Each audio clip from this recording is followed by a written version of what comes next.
Pythagorean identities. This is the first one we're going to cover. And notice on your formula sheet, under this formula, you have two other formulas. Those two other formulas, or those two other identities, are derived from this basic one. So the other one, it looks like they moved the cosine to the other side. So you have sine squared, 1, and then they move the cosine squared to the other side, making it a minus cosine squared. So that's just another variation of the same identity. Does that make sense? Okay, nice. Next one, it looks like all they did was they kept the cosine there, they kept the 1, and they just moved the sine squared to the other side, making it a minus sine squared. So these are the three Pythagorean identities for sine and cosine. Is that okay? Yes. All right, the next one we're going to cover is 1 plus tangent squared equals secant squared. So what it looks like they did is they moved this 1 to the other side, making it a minus 1. So that's another variation. Is that okay? You have the first one and the second one. And then the other way, it looks like they moved the tangent to the other side. So the other variation is you have 1 equals, move the tangent squared to the other side. So you still have secant squared, and then this becomes minus tangent squared. So these are your three variations for tangent and secant identity, okay? And then the last one on your formula chart is this one. And in the same way that you get the other variations, just move something over algebraically, that's how you get all of these. So there's 9 different variations for the Pythagorean identity, and you have them all on your formula sheet. So now let's apply these to some actual problems. So here's the first one. I want you guys to simplify it using these identities that we just talked about. So look at your formula sheet. Which identity can we use to replace something? So I'm going to replace this numerator with secant squared. Now look at your formula sheet. Look under quotient identities. Where does secant over cosecant? Do y'all see that on your formula sheet? Yes. Okay, so under quotient identities, it says that tangent can also be written as secant over cosecant. And I see that we have squareds. This is still true if you square everything, okay? So that means secant over cosecant is just tangent. So this is just tangent squared. And that's your answer. So we use two different identities. The quotient identity and the Pythagorean identity to simplify this problem. I'm gonna let you guys do this one on your own. So to solve this one, the identity on your formula chart is this one. So you can replace this numerator with sine squared x over, and then it's still over sine. So this cancels with just one of those. So you're left with sine x. Okay, if I just lost you there, let me give you another step. Sine squared means you have sine times sine. That's what sine squared is. And then you have the sine in the denominator. Those cancel, you're left with just a single sine, okay? However, you shouldn't have to go from here to here. But that's what's happening in the background. You're gonna have to go back to algebra 2. What can we do? They both have cosines. What can we do? Greatest common factor. Yes, yes, yes. We're gonna take out a cosine. It's the greatest common factor. Okay, so I'm gonna pull out a cosine. So this will become 1, and this will be cosine squared. I factored out a cosine, I pulled it out. Notice, it's still the same thing. Cosine times 1 is cosine. Cosine times cosine squared is cosine cubed. Okay, so I just pulled out a cosine. Okay, and look, use this identity again. This can be replaced with sine squared. So you have cosine x times sine squared. And there's no more identities left. Just leave it like that. All right, going over this one. So this is the identity we should use. Sine squared plus a cosine squared is just 1. It doesn't matter that it's separated. Just like 1 plus 2 plus 3 is the same thing as 1 plus 3 plus 2. When you're adding, it doesn't matter the order, okay? So if it helps you, you can think of this as, I can rewrite it so you can see it better. This can be sine squared plus cosine squared plus the tangent squared, okay? This and this, use this identity, is equal to 1. So I'm just going to go ahead and erase this. This is just equal to 1. All right, let me copy down the rest of the problem, secant u. Okay, your next identity, 1 plus tangent squared is equal to secant squared. So this numerator is just secant squared. And it's still over secant. Okay? You have 2 secants in the numerator, 1 secant in the denominator. So you're just left with secant. Okay? So like I said, whenever you see sine squared x, you can think of it as sine x and you're squaring it. Okay? So here, when you have a negative on the inside for sine, it can be written as this, negative sine. And then you're squaring it. You don't have to put the 2 right here. You can put the 2 out there, okay? And then the other identity, whenever you have a negative inside of cosine, it just stays the same, okay? The negative on the inside did not affect it. So this will just be cosine squared x. Now, negative sine times negative sine is a positive sine squared. And this is one of your identities. This is the Pythagorean identity. So this is equal to 1. Wait, why does it apply to cosine? This is even. So if you look at your identity sheet, whenever you have a negative x, it'll be just regular cosine. So this is the even and odd identities. Sine is odd, so it does change whenever you have a negative on the inside. It becomes negative sine. So here's the identity. Secant and cosine are the only ones that are even. So even though you have a negative on the inside, you can just write it as normal. And this is the identity. It's equal to 1. Back in algebra 2 or just regular algebra, whenever you have parentheses, what would you do?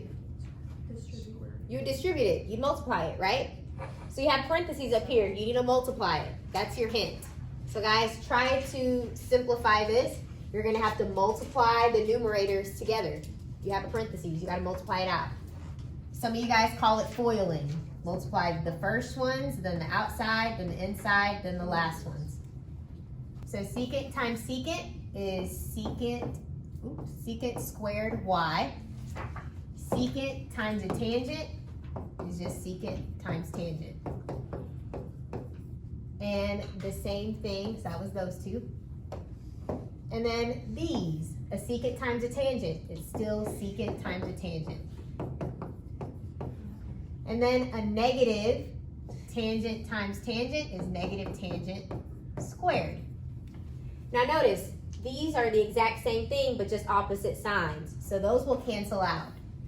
So in the numerator, you're left with secant squared minus tangent squared over secant. Now, this is an identity. If you look at your formula sheet, secant squared minus tangent squared is just 1. And this is the reciprocal identity. This can be written as cosine. So this is your answer. So these are the identities that we use. So you can go both ways. This one is very algebra heavy. So my hint for you is to change everything into terms of sines and cosines. So tangent, how can we rewrite tangent? Sine divided by cosine. Exactly, sine divided by cosine. Over, how can you rewrite cosecant? 1 plus cotangent squared. I don't want any pluses. I don't want any plus signs. 1 over sine. Yep, 1 over sine. So this can be 1 over sine. And since this is squared, I'm going to square it. All right, back over here. We know tangent can be written as sine over cosine. And secant can be written as 1 over cosine. Now, we have to recall long time ago, back in elementary school, back in middle school, when you were doing fractions, of course you didn't have words and functions, you just had basic numbers. But when you were dividing a fraction by another fraction, you would flip the second one and multiply it. Keep, change, flip is probably what your teacher would say. So we are going to keep this one. And you just flip the one in the denominator. So the sine squared will be in the numerator, the 1 will be in the denominator. Keep it, change this to multiplication, flip it. Over here, keep this, change it to multiplication, and flip it. So cosine squared is in the numerator. Okay, well when you're multiplying, you just multiply across. So you have sine and sine squared. That's sine cubed over cosine. Plus, over here, we have sine times cosine squared. So I'll just write that down.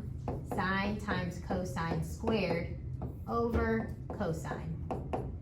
You guys see my denominators are the same? That means we can add these fractions together. So I'll come up here where I have some space. So my denominator can stay the same. I have sine cubed plus sine and a cosine squared. Okay, what do you think we should do to the numerator? You gotta think about some algebra. Wait, can you take one of the cosines out to cancel it? I can't take a cosine out because this doesn't have a cosine. Can you take out an x? An x? I can't take out an x, no.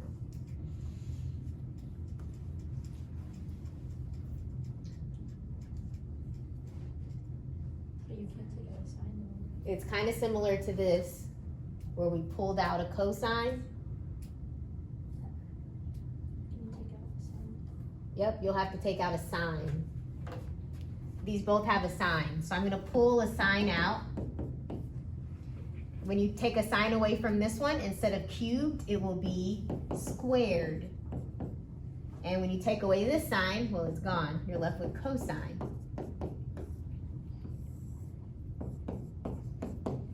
Okay, now you should be able to spot the identity. I'll highlight it.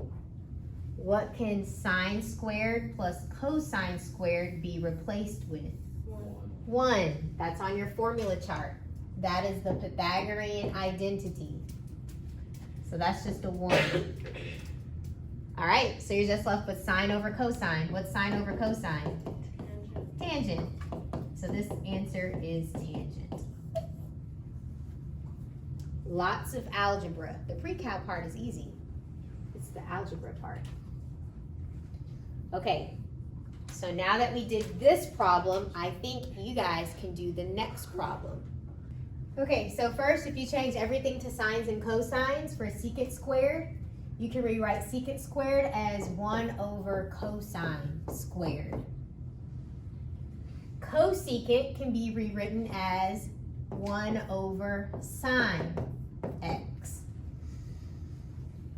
And this is all being divided by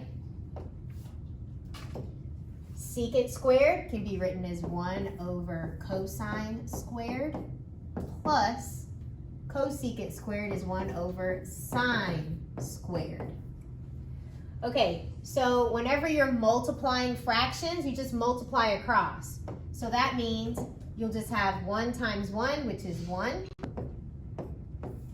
Cosine squared and sine is cosine squared and sine. So that's your numerator. Your denominator, if you want to add fractions, your denominators have to match. So that means this needs a sine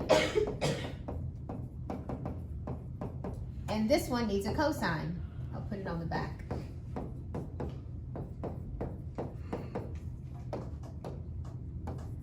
Now your denominators match.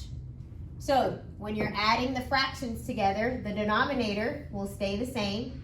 So we have sine squared times cosine squared. And your numerator is just sine squared plus cosine squared. Sine squared plus cosine squared. Okay, I'm gonna pause here. Do you guys see an identity? Look at your formula sheet.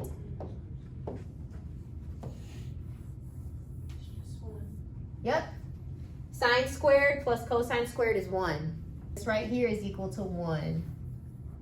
That is the Pythagorean identity. Okay, so guys, when you have a fraction being divided by another fraction, this stays the same. So I have 1 over cosine squared x sine x times this one, you flip it. So the 1 will be in the denominator and sine squared x cosine squared x is in the numerator. Okay, so these are being multiplied. If they're being multiplied, we can cancel things out. In the beginning, some people were asking, why can't I just cancel these out? The reason why is because there's an addition right here. You can't cancel things out when you have an addition sign, okay? Here, we don't have any addition signs, so we can cancel things out. So this cancels out. One of the signs cancels out with one of these signs. So you're just left with a single sign. And that's your answer.